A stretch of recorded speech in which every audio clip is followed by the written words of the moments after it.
পুনৰ বিতৰ্কত বাঘবৰৰ বিধায়ক শ্বেৰমান মন্দিয়া আদৰ্শ বিদ্যালয়ৰ অধ্যক্ষক অশ্লীল গালিগালাজ হয় বাঘবৰৰ নিলম্বিত কংগ্ৰেছ বিধায়ক শ্বেৰমান আলী আহমেদ পুনৰ বিতৰ্কৰ আৱৰ্তত সোমাই পৰিছে এগৰাকী ৰাজনীতিক বিতৰ্কত সোমাই পৰাটো আজিকালি তেনেই স্বাভাৱিক যদিও শ্বেৰমান আলী আহমেদে যি কাণ্ড কৰি বিতৰ্কৰ আৱৰ্তত সোমাই পৰিছে সেয়া সাধাৰণতে স্বাভাৱিক ঘটনা নহয় প্ৰকৃতাৰ্থতে শ্বেৰমান আলী আহমেদৰ আজব কাণ্ড বৰপেটা জিলাৰ মন্দিয়া আদৰ্শ বিদ্যালয়খনৰ অধ্যক্ষ হাফিজুৰ ৰহমান খান অধ্যক্ষ হাফিজুৰ ৰহমান খানক মোবাইল ফোন যোগে অশ্লীল গালিগালাজ বাঘবৰৰ বিধায়ক শ্বেৰমান আলী আহমেদৰ অধ্যক্ষগৰাকীক অশ্লীল গালিগালাজেৰে এনেধৰণে ভাবুকি দিয়ে যে অডিঅ' ক্লিপটো শুনাব নোৱাৰা অৱস্থা তথাপি এই ক্লিপটো সম্পাদিত ৰূপত শুনাবলৈ চেষ্টা কৰা হৈছে পিছে ইমানেই সম্পাদনা কৰিবলগীয়া হৈছে যে সম্পাদিত ৰূপত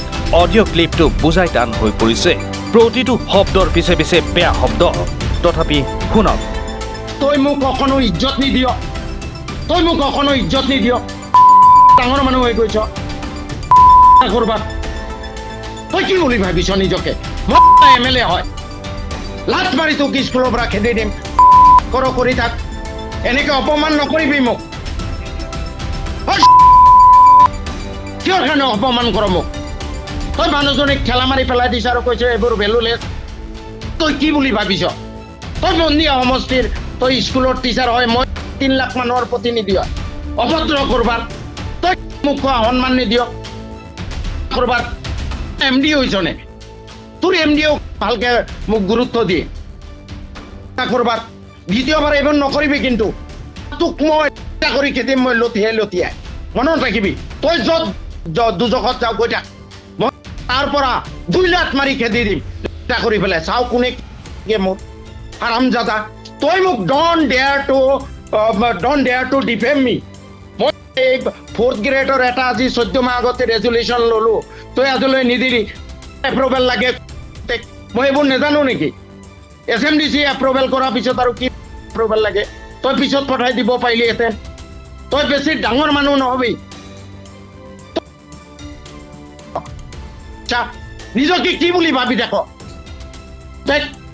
তোৰ নিচিনা প্ৰিন্সিপাল মোক নালাগে দ্বিতীয়বাৰ এনেকুৱা যদি মোক অপমান কৰা দেখো তই মনত ৰাখিবি মই তোক এই সব ছাত্ৰৰ সন্মুখত কাণত ধৰি উলিয়াই আনি কাপোৰ কানি খুলি কৰি লাট মাৰি পঠিয়াই দিম তই মোৰ কি দিবি শুনিছ নাই মই কি কৈছো শুনিছ নাই হয় নহয় ক মই শুনি আছো কিন্তু তই অহংকাৰ নকৰিবি তোক মই এমএলএ তই চিনি নাপাওঁ এমএলএ কি বস্তু হয় এমএলএৰ লগত কেনেকুৱা বিহেভ কৰিব লাগে তই নাজানো তই প্ৰিন্সিপাল হৈছ তই এমএলএক অপমান কৰ এমএলএৰ কথা নুশুন ডিচি তোৰ বাপেক এমডি বাপেক হাৰামজাদা কৰবাৰ লঠিয়াই তই ডিচি তোৰ বাপেকৰ ওচৰত এমডি বাপেকৰ ওচৰত মোৰ ওচৰত কমপ্লেইন দিয়ে মোৰ কি মই চাম হাৰামজাদা কৰবাৰ শুনিছ নাই মই কি কৈছো শুনিছ নাই মই কি কৈছো শুনিছ নাই শুনি আছো মই এগৰাকী লেডিক এছএমডিচি মিটিঙত ৰিকমেণ্ড কৰিলো তই আজিলৈ কিয় নিদিলি তই দিয়াৰ পিছত চাও ওপৰৰ পৰা কি ক'লেহেঁতেন আমি চালোহেঁতেন পিছৰ মিটিঙত তই প্লেচ কৰিব পাৰিলিহেঁতেন লাগিলে তই এপইণ্টমেণ্ট দি পেলাই 2 মাহ দৰমহা নিদিলিহেঁতেন যে চাই লওঁ ওপৰৰ পৰা কি আহে তই কিয় নিদিলি তই বেছি ওপৰত উঠিছ এনেকুৱা লাট মাৰিম নহয় হাৰামজাদা কৰবাৰ এমএলএৰ পাৱাৰ তই গম পোৱা নাই আচ্ছা প্ৰিন্সিপাল হৈ তই কি হৈ গৈছ আচ্ছা হাৰামজাদা কৰবাৰ তোৰ ডিচি তোৰ বাপেক এমডি তোৰ বাপেক এমএলএ কোন হয় দ্বিতীয়বাৰ এনেকুৱা তই এই বাচ্চাটো কালিৰ ভিতৰত মাতি পেলাই এডমিশ্যন দিবি 1 নম্বৰ 2 নম্বৰ এই লেডিগৰাকীৰ এপইণ্টমেণ্ট উলিয়াই দিয়ে নহ'লে চাবি মই আহি আছো কি কৰো তোক তই তোৰ ডিচিৰ বাপেকক গৈ লগা চাওঁ মোৰ কি মই চাম অধ্যক্ষ বিধায়ক শ্বেৰমানৰ নিৰ্দেশ 5ম শ্ৰেণীত অনুত্তীৰ্ণ ছাত্ৰীক 6ষ্ঠ শ্ৰেণীত নামভৰ্তি কৰি দিয়াৰ নিৰ্দেশ এগৰাকী পঞ্চম শ্ৰেণীত অনুতীৰ্ণ ছাত্ৰীক ষষ্ঠ শ্ৰেণীত নামভৰ্তি কৰি দিবলৈ বিধায়ক শ্বেৰমানে দিয়া নিৰ্দেশ অধ্যক্ষগৰাকীয়ে অমান্য কৰে। কাৰণ এয়া যে অনৈতিক কাম, তাতেই খং বিধায়ক শ্বেৰমানৰ। তদুপৰি পূৰ্বে এগৰাকী মহিলাক চাকৰি দিয়াৰ নিৰ্দেশ, চাকৰি নিদিয়াত অধ্যক্ষৰ ওপৰত খং শ্বেৰমানৰ। তই এই বাচ্চাটো কালিৰ ভিতৰত মাতি পেলাই এডমিশ্যন দিবি। 1 নম্বৰ 2 নম্বৰ এই লেডিগৰাকীৰ এপইণ্টমেণ্ট উলিয়াই দে, নহ'লে চাবি মই আহি আছো কি কৰোঁ তোক। এই ঘটনাৰ পিছতে সৰ্বত্ৰ উত্তাল পৰিৱেশ। বিধায়ক শ্বেৰমানৰ বিৰুদ্ধে প্ৰতিবাদ ছাত্ৰ সমাজৰ।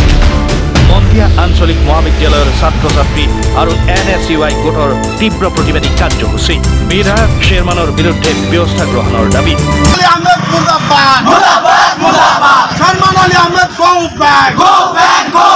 আমি আজি আমাৰ মন্দিয়া আঞ্চলিক মহাবিদ্যালয়ৰ ছাত্ৰ ছাত্ৰীৰ লগতে আমাৰ বিভিন্ন NSUI কৰ্মীসকলে আমি এই বিষয়ত আমি প্ৰতিবাদ সাব্যস্ত কৰিছোঁ। কাৰণ আমাৰ সমষ্টিৰ যিজন বিধায়ক, এই বিধায়ক ডাঙৰীয়াই গোটেই শিক্ষক সমাজক অপমান কৰিছে, গোটেই শিক্ষকসকলক অপমান কৰিছে। এজন প্ৰিন্সিপাল, তেখেতক যি অসভ্য ভাষাৰে তেখেতে গালাজ পাৰিছে, সেয়া কেতিয়াও গ্ৰহণযোগ্য নহয়। আমি ছাত্ৰ সমাজে সেয়া কেতিয়াও গ্ৰহণ নকৰোঁ।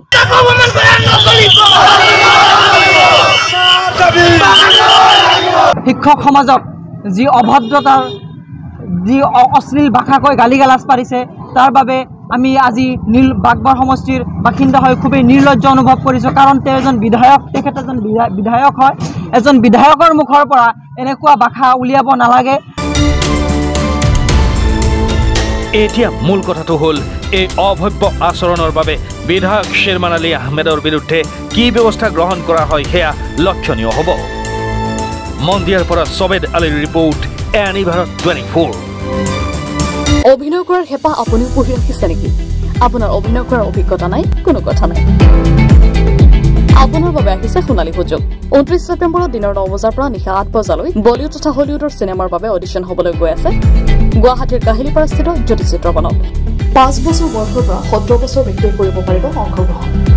পঞ্জীয়ন হ'ব বিনামূলীয়া। নিৰ্দিষ্ট ৱেবছাইটত কৰিব পাৰিব আবেদন।